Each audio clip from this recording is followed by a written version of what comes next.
Hey,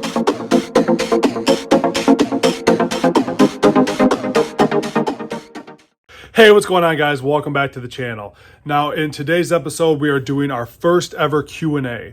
Now, we got a lot of knowledge we've accumulated over the years, and we want to share it with you guys as much as possible so you guys can, maximize your profits in this game as well. So if you guys ever have any questions on buying to resell, owning an antique store, owning a small business, how to start your own small business, running a booth, values on items, you name it, we are here to answer it. So today we're going to lock down 5 of the first questions for our Q&A. So let's start off with number 1. Now, our first question comes from YouTube, and his name is Isaac. Now, Isaac wants to know, how do I get a business out there for new people, as well as people that are not into antiques? So that's a two-parter, so it's going to take a little longer, but here we go. So how do I get a business out to new people? Now, the first thing I did, I was a grind it, hustling kind of guy. Now, in our town we were putting our business in, I was that guy going door to door, knocking on your door, giving out flyers, letting everybody know we're buying to resell. Anything you guys have you're looking to get rid of, let us know.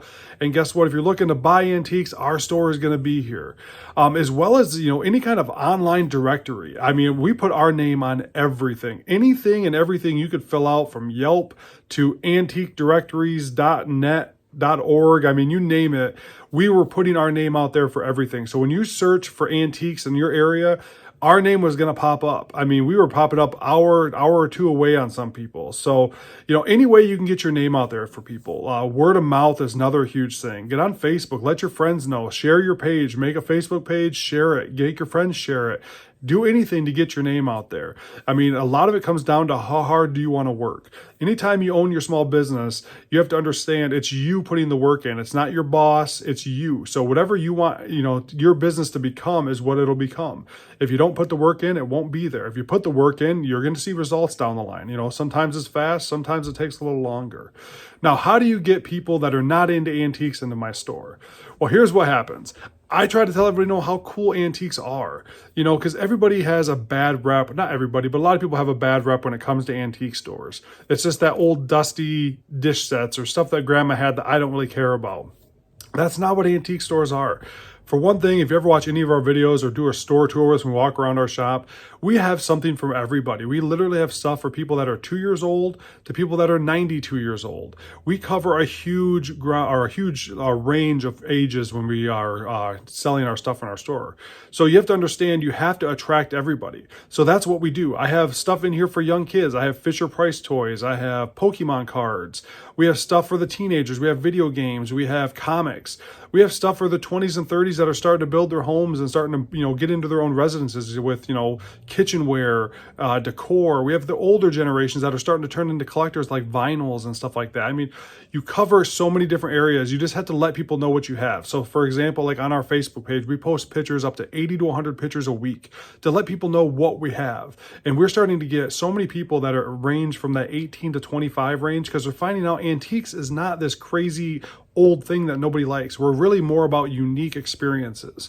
So in our antique store, you're going to come in and see so many unique pieces that range from, 15 years old all the way up to 95 years old. I mean, really, guys, we cover a great range with that. So that's how we attract new people in. We try to let them know that antiques aren't some scary thing. And YouTube has been a huge help for this as well. Now, when we have our YouTube channel, we let because a lot of the younger generation is on YouTube. So when they watch our videos, they know that, oh, wow, he's not a super old guy, because I'm not a super old guy. I'm a middle-aged guy, 39 years old. And he's into antiques, and I've been into antiques since I was in my 20s. And, and from what I can do with it and what they are, I mean, there's a lot of things out there that, can attract the younger people as well. So that's what we do. We try to reach those younger people through younger people avenues, through social media, YouTube, etc. So Isaac, thank you so much for the question. Let's get on to the next one. All right, so our next question comes from Elena. Now, Elena wants to know, she collects pea soup collectibles. I'll show you guys some pictures here so you kind of know what I'm talking about. Now, this is usually a regional thing that I think it was out of Arizona or in the West in that area. And she wants to know, because since they've gone out of business, will it retain its value? Now, first question, yes, it absolutely will retain a value. Now, what that value might be is, contingent about what you paid for it as well. Now, if you paid $30 for something and it's still worth $20, yes, it has a value, but you're probably going to lose some money on it. Now, this being a regional, more of a regional thing, because I'm actually from Michigan. Now, this is something I've not heard of. So I had to do some research on it when I seen the question. So I made sure I did some research, check some stuff out. Yes, they're out of business. Yes, they're going to sell. There's some that sold for really good prices as well. So if you're looking to move them, there's definitely a market for that. But being that it's such a regionally located item, Facebook Marketplace or like local auctioneers might be your best bet if you're looking to sell them. If you're looking to hold on to them to see if they'll retain value down the line, I think they will. I mean, if it's a popular local company like that, I really think it will retain a value to it. Just try to, maintain your expectations when it comes to how much of a value that might be. So eBay might not be your best bet, but more of a local thing to sell it on like Facebook Marketplace might be your best bet. Thanks again, Elena, for the question. All right, so next question up today is from Joyce from YouTube. Joyce wants to know, what is the most expensive thing I have sold? Now, this is actually a story that goes to this that is not have a good ending for me, but we actually were on a pick in Plainwell, and we recorded it actually. So we're on a pick in Plainwell, and we bought some Pokemon cards. Now, these Pokemon cards were actually a European style Pokemon card, unopened packages. Didn't know much about them, just picked up the whole pile, went on our way, not a big deal. Ended up putting them on eBay, and they sold for over, I think it was $2,700 for the 2 packs, just 2 packs of cards. It was a huge amount of money.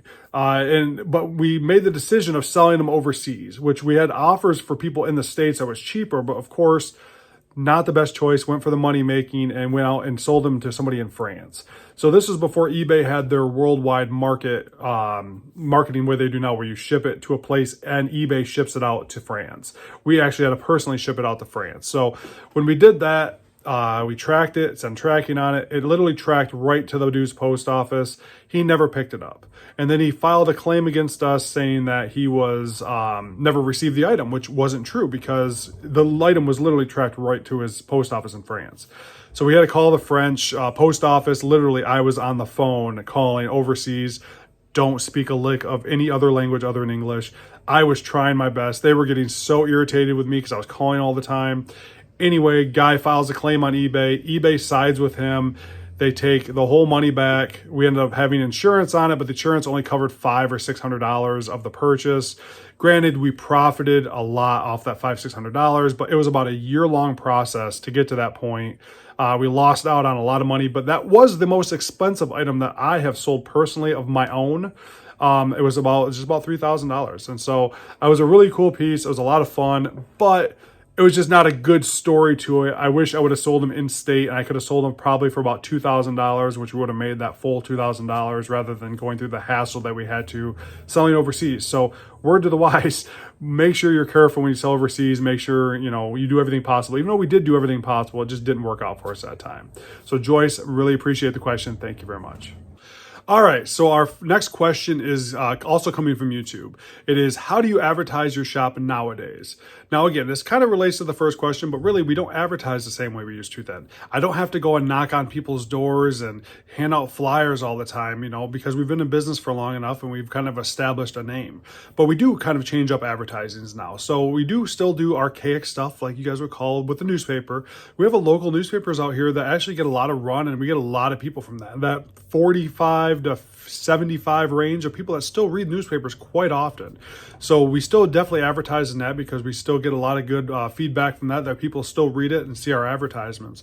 But we also do a lot on Facebook. Facebook sponsored ads, we do those and we get a lot of great run off of that. So those are something we do too. We also do flyers in our store. If we have events coming up, we always pass out flyers, or we pass out our rat cards to people, letting them know all the stuff we have coming up. But really it comes down to, when you get in business for this long and you last this long, I'm not gonna 75% of it, 60% of it, it's a high percentage in my opinion that comes from word of mouth. If you treat people right, being at, customer service when they come in, or if you're buying stuff from them, giving them appropriate prices that are not ripping people off, but treating people right and, getting that great word of mouth has been probably the number one factor of our advertising and how we have done so well throughout the years.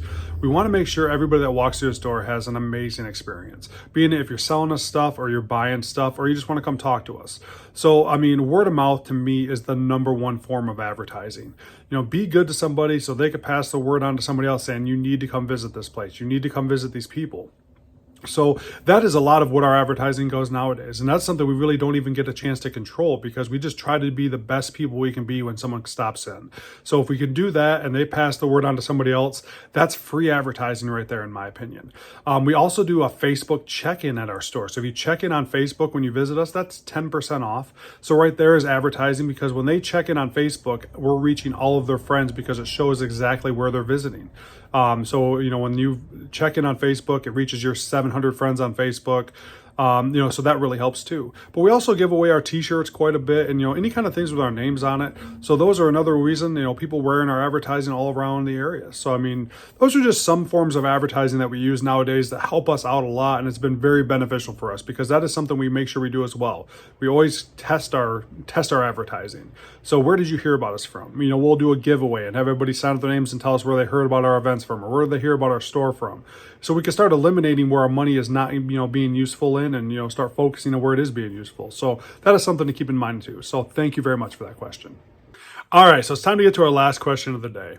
Now this one comes from YouTube as well. It's Smeller89, I think is what it is. I'm going to say Smeller, I'm going to say it's like SM Eller, I would assume, but that's just my guess. But on to your question, we really appreciate it. So you want to know, is there any sort of genre or subject that I will not or refuse to get into? No and yes. There's one like genre of product, like shabby chic products. They sell. It's just not something I can get into. I can't get into painted furniture. It's something I can never get into, and it's okay. Some people like it, some people don't. It's just one of those things that I never got into. So I guess genre-wise, I guess that's something I don't get into. Other than that, I'm pretty much one of those guys that if I can make money off of it or I can sell it, I'll buy it. I'll get into it. I never would have thought I'd buy a lot of Barbies. I never would have thought I'd buy, a porcelain doll here or there, or, whatever it may be, you name it. I never would have thought I'd be that guy. And what do you know? I've been that guy multiple times. I've bought so many things that I can make money off of. Precious moments. I've bought precious moments. I bought, it was like 600 or 700 precious moments. And we had so many, it like covered our whole first floor of our house. I've bought so many different things I never thought I'd get into. But if you can make money off something, you can't start limiting yourself and say, I'll never get into this. I'll never get into that. I don't do that. I will say I probably won't get into shabby chic furniture. That's just not my style. And it's something I don't want to get down that road.